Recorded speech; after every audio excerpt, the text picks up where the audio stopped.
Hey, how you doing, man? I just got a minute because my wife is heading for an overnighter with her co-leader and some other leaders from Squadron of Sisters, and I was helping her get everything in the vehicle. So I've got a couple minutes. I just wanted to run a couple of things by you, man. Know this is that, man, hey, I know what it's like to have to be a guy. I know what it's like to have to be a single guy and a married man. And I want to tell you something. I'm speaking to the men who are married and those who will be once again, or maybe on their way to that altar. A couple things. I last week had a lot of responses from the men about what I had shared, and the wives really liked what I was letting the men know, letting you know. But here are a few more things. This is how to be the husband God called you to be. Now get your pen out and just write it down. You don't have to go look through it. You can, because you can actually pause this anytime you like. But I got 10 of them here that you can look up in the Bible, okay?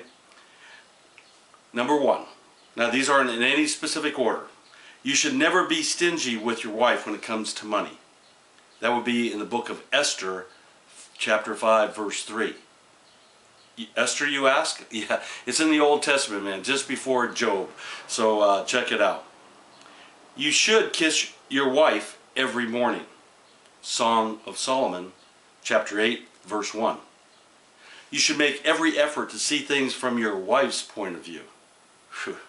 Genesis 21:12 and 1 Peter 3:7. Keep your eyes on your wife, not on your neighbor's wife. Job 31:1, Proverbs 5:15 through 20, Jeremiah 5:8. Do what your, I almost said do what your wife says. In a sense, do what you tell your wife you will do. When you tell her, you will do it. In other words, follow through.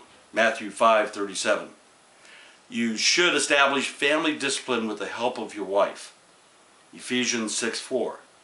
Deuteronomy 6, verse 6 through 9. You need to hold your wife's love in the same manner you want it. Song of Solomon, chapter 5, 10 through 16.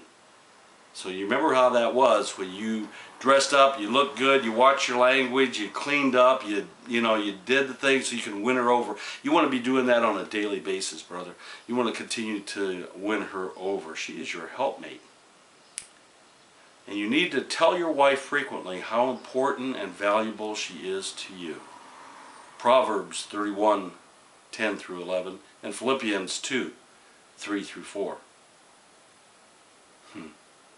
You should not take your wife for granted, but treat her as your equal. 1 Peter 3:7, Proverbs 31, 10 through 11. And I think one of the most important ones, if not the most important, other than God, your highest allegiance should be to your wife. Genesis 2:24. As a matter of fact,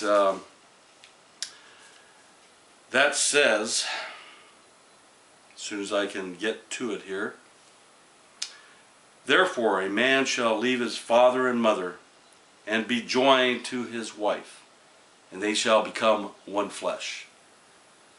What that tells me is that when I don't make her second in allegiance, that I am only half a man. Brother, I tell you what, God has blessed you and I with women in our lives.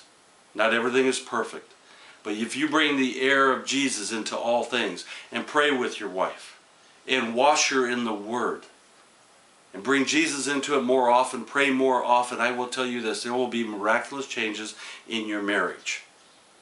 So blessings to God for His gift of wisdom and a path of instructions for us to be able to use. God bless you this weekend, man. Take care. Shalom.